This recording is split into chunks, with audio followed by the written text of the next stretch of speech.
राधे राधे। आप सभी बहनों को वट सावित्री पूजा की बहुत सारी शुभकामनाएं। आप सभी का सुहाग हमेशा अमर बना रहे।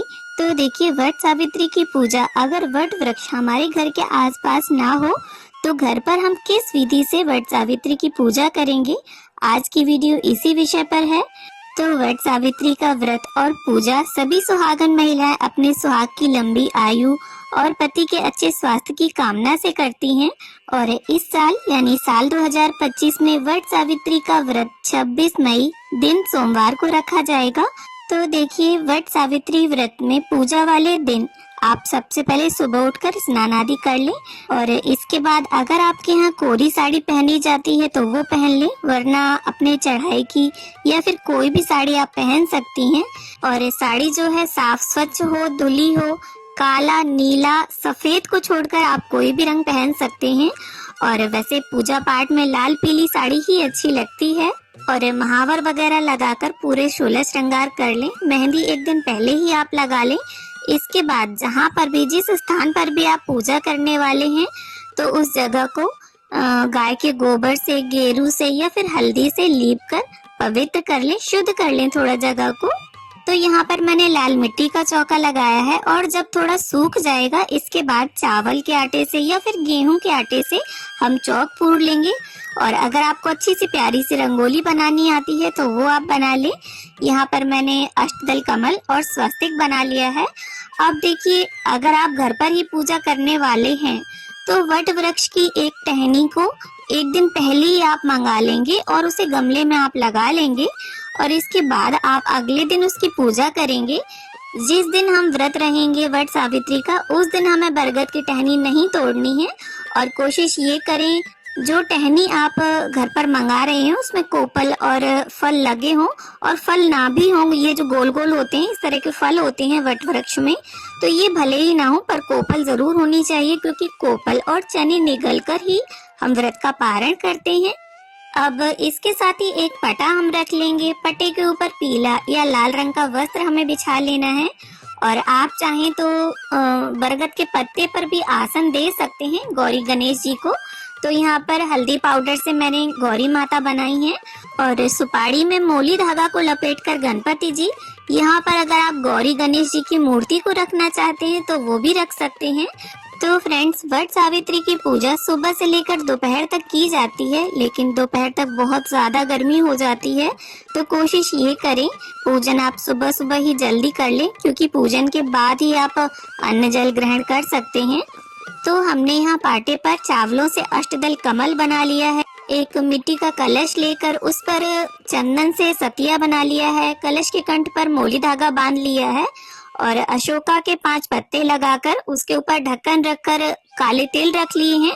और कलश के अंदर सबसे पहले हमने गंगा जल, फिर जल डालना है, और इसके बाद सुपारी, सिक्का, हल्दी की एक गांठ, थोड़े से अक्षत डाल लें आप। और इसके बाद इस कलश को हम यहाँ पर विराजमान कर लेंगे। और देखिए, अगर हम बाहर पूजा करने जाते हैं तो कलश स्थापना पॉसिबल नहीं हो पाती, क्योंकि भीड़ काफी होती है। और घर पर अगर पूजन करेंगे तो तसल्ली से आप कलश की स्थापना करके पूजन करें। इसके बाद कलश के ऊपर हमने एक देसी घी का दिया रख दिया है, और साथ ही वट सावित्री व्रत कथा की पुस्तिका है अगर आपके पास, तो उसे भी पूजा में आप रखें। अब इसके साथ ही हाथ में पुष्प और अक्षत लेकर हम सभी देवी देवताओं का आवाहन करेंगे कि वो यहाँ पर पूजा में आए, विराजमान हो और हमारी पूजा अर्चना को स्वीकार करें। और मुझ अज्ञानी से भूलवश पूजा में अगर कोई त्रुटि हो जाए तो उसे कृपा करके क्षमा करें। अब यहाँ पर सभी को स्नान के भाव से हम जल के छींटे दे देंगे। और इसके साथ ही बड़ देव को भी यहाँ पर हम पूजन से पहले जल जरूर सींचेंगे, क्योंकि किसी भी देव वृक्ष का जब हम पूजन करते हैं तो सबसे पहले उसे सींचते हैं। अब इसके साथ ही गौरी गणेश जी को हम तिलक करेंगे, कलश देव को तिलक करेंगे। और एक कथा पुस्तिका में सत्यवान जी, सावित्री माता और यमराज जी बने हुए हैं, तो इन सभी को हम टीका करेंगे। और इसके साथ ही वट वृक्ष का भी हम पूजन कर लेंगे। तो देखिए, सभी जगह का नियम थोड़ा पूजा का अलग अलग हो जाता है, और भोग प्रसाद भी जगह के हिसाब से थोड़ा थोड़ा अलग हो जाता है। लेकिन व्रत करने का, पूजा करने का जो मेन उद्देश्य है वो यह है कि हमारा सुहाग अमर रहे, हमेशा सलामत रहे, वो सभी का एक ही होता है। हर सुहागन यही चाहती है कि वो हमेशा अखंड सुहागवती रहे। अब यहाँ पर देखिए गौरी माता को, गणपति जी को और सावित्री माता को सभी को हम सिंदूर अर्पित करेंगे। वस्त्र की भावना से कलावा अर्पित करेंगे। गणपति जी को, वट वृक्ष को हम यहाँ पर जनेऊ समर्पित करेंगे। और वट वृक्ष को अगर आप चाहें तो लाल या पीले रंग का वस्त्र अर्पित कर सकते हैं। और जनेऊ में थोड़ा सा ऐपन हम लगा देंगे। ऐपन जो है वो इस पूजा में बहुत महत्वपूर्ण होता है। चावल के आटे में थोड़ी सी हल्दी और पानी डालकर ये बनाया जाता है, या फिर आप एक रात्रि पहले चावल को भिगो कर रख दें और सुबह उसमें थोड़ी सी हल्दी और पानी डालकर पीसकर भी इसे तैयार कर सकते हैं। अब इसके साथ ही सभी को हमने अक्षत अर्पित कर दिए हैं, और इसके साथ ही जो भी फूल हो आपके पास आप वो सभी को समर्पित करें। तो यहाँ पर गणपति जी को, गौरी माता को मैंने लाल गुलाब समर्पित कर दिया है। और देखिए अगर फूल ना हो आपके पास तो आप बिना फूलों के भी इस पूजा को कर सकते हैं। अब यहाँ पर वट वृक्ष को हम ऐपन अर्पित करेंगे, तो आप 5 बार या 7 बार इसे अर्पित करें। और अगर आप बरगद के पेड़ के नीचे गए हैं पूजा करने, तो आप पेड़ के तने पर या पत्ते अगर नीचे हैं तो पत्तों पर भी इसे अर्पित कर सकते हैं। तो देखिए मान्यता अनुसार वट सावित्री का व्रत सबसे पहले सावित्री माता ने यमराज जी से अपने पति सत्यवान के प्राणों की रक्षा के लिए किया था, इसीलिए देखिए इसे वट सावित्री व्रत कहा जाता है। वट सावित्री के व्रत में अंकुरित काले चनों का विशेष महत्व होता है, तो यहाँ पर हम काले चने अर्पित कर देंगे सभी को। और पूजा के बाद 11 चने के दाने, एक बरगद की कोपल पानी के साथ निगलकर ही हम व्रत का पारण करते हैं। अब देखिए बड़मावस पर बांस का भी विशेष महत्व होता है, तो यहाँ पर बांस की टोकरी में हम माता के लिए 16 श्रृंगार का सामान निकाल लेंगे। उसमें देखिए आपको चूड़ी, बिंदी, महावर, मेहंदी, सिंदूर, ये 5 चीजें जरूर रखनी है। और यहाँ पर मैंने कांसे के बिछुए लिए हैं। अगर आप चाहें तो यहाँ पर माता को चांदी के बिछुए भी अर्पित कर सकते हैं। तो देखिए जैसा कि मैंने बताया कि अलग अलग जगहों पर अलग अलग तरह का भोग प्रसाद अर्पित किया जाता है। हमारे यहाँ पूड़ियाँ बनती हैं और बरगदे बनाए जाते हैं। आपने देखा भी होगा बरगद में जो फल लगते हैं वो कुछ इसी प्रकार के दिखते हैं। तो आटे में मीठे को डालकर इन्हें बनाया जाता है फ्राई करके। और देखिए चूंकि अमावस्या की तिथि होती है तो यहाँ घर पर ही मैंने खीर भी बनाई है, उसका भी भोग मैं अर्पित करूंगी। आप चाहें तो बाजार से मिठाई मंगवाकर भी भोग अर्पित कर सकते हैं। अब इसके साथ ही मौसम में आने वाले कुछ फल हम ले लेंगे भोग में अर्पित करने के लिए। देखिए इस समय तरबूज, खरबूज, खीरा, ककड़ी, आम ये ज्यादा आते हैं, तो इनमें से जो भी आपके पास हो आप वो भोग में अर्पित करें। इसके साथ ही अगर आपके यहाँ बायना निकाला जाता हो तो एक साड़ी हमें नई ले लेनी है। और साथ में यहाँ पर मैंने एक पीला अंगोछा लिया है। आप अंगोछे की जगह पर कोई भी बनियान ले सकते हैं, रुमाल ले सकते हैं। और इसी बायने में देखिए एक जो पूड़ी का जोड़ा है वो हम रखेंगे और कुछ सुहाग का सामान इसके ऊपर रखकर दक्षिणा मिलाकर आप किसी भी पंडित पंडितानी को ये बायना दे सकते हैं। और अगर आपके आसपास कोई पंडित पंडितानी ना हो तो आप ये सामान मंदिर में भी पहुंचा सकते हैं, या अगर आपके कोई पूजनी हैं जिनके आप पैर छूते हैं उन्हें भी ये सामान आप दे सकते हैं। और देखिए सुहाग के सामान में जो भी आपको अपने लिए रखना है या दान करना है उसे आप एक्स्ट्रा रखें। अब देखिए इसके बाद हमें लगानी होगी फेरी, लेकिन फेरी देने के लिए यहाँ पर स्थान नहीं है, इसलिए यहाँ पर मैंने एक कलावा ले लिया है और उसको 5 बार घुमाते हुए हम इस प्रकार से वट वृक्ष को अर्पित कर देंगे।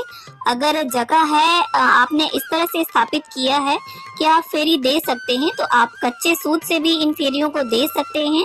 और 5, 7, 11 या 108 परिक्रमा वट वृक्ष की दी जाती हैं। इसके साथ ही कॉटन की जो पीली रील होती है उसके साथ हमें 12 धागों का एक डोरा तैयार करना होता है। और इस डोरे को देखिए पूजा के बाद अपने पति के हाथों से पहना जाता है। और अगर आप ये डोरा कच्चे सूत से बना रहे हैं तो उसे हल्दी से पीला कर लें।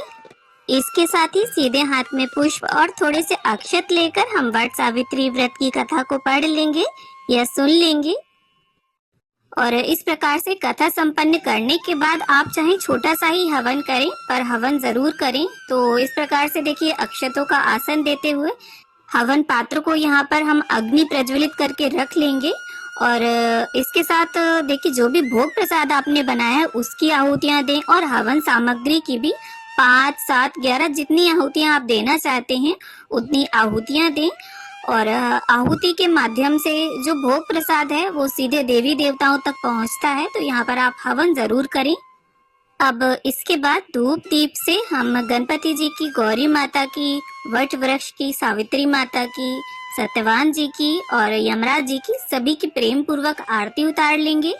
और संपूर्ण पूजा के दौरान आप मन में सावित्री माता का और गौरी माता का ध्यान धरते हुए इस पूजन को करें। तो इस प्रकार से आरती संपन्न करने के बाद हाथ जोड़कर हम सभी से पूजा में रही कमियों के लिए क्षमा याचना कर लेंगे और गौरी माता से और सावित्री माता से ऐसी प्रार्थना कर लेंगे कि वो अपना आशीर्वाद सदैव हमारे सुहाग पर बनाए रखें और हमें अखंड सौभाग्यवती होने का वरदान प्रदान करें। अब इसके बाद सीधे हाथ में थोड़ा सा जल लेकर हम चौकी के आसपास 3 बार जल से फेरते हुए आचमन कर लेंगे। और ये जो डोरा हमने बनाया है पूजा के बाद इसे अपने पति के हाथों से पहन लेंगे। आप चाहे तो देखिए पूरे साल इसे धारण करके रखें, कई लोग पूरे साल इसे पहनते हैं। और गले में ना पहन पाए आप तो आप अपने इसे मंगलसूत्र में भी बांध सकती हैं। अब इसके बाद हमें गौरी माता से, सावित्री माता से सुहाग लेना होता है, क्योंकि बेसिकली ये पूजन सुहाग के लिए ही किया जाता है। तो आपने जो भी ओढ़ रखा है अपना पीलिया या शादी की ओढ़नी, उसमें अपनी सिंदूरदानी में नया सिंदूर भरकर आप गौरी माता को लगाएं और सावित्री माता को लगाएं। और इसके बाद जो लगा हुआ सिंदूर है उसी को थोड़ा थोड़ा लेकर माता का आशीर्वाद मानते हुए इसे अपनी मांग में भर लें। अब इसके बाद देखिए हमें एक पंखा चाहिए होगा। अगर आपको बांस का पंखा मिल जाता है तो आप वो लें और इससे वट वृक्ष को हवा की जाती है। और इसके बाद वट वृक्ष को हवा करने के बाद सबसे पहले इससे पति को हवा की जाती है। अच्छा, तो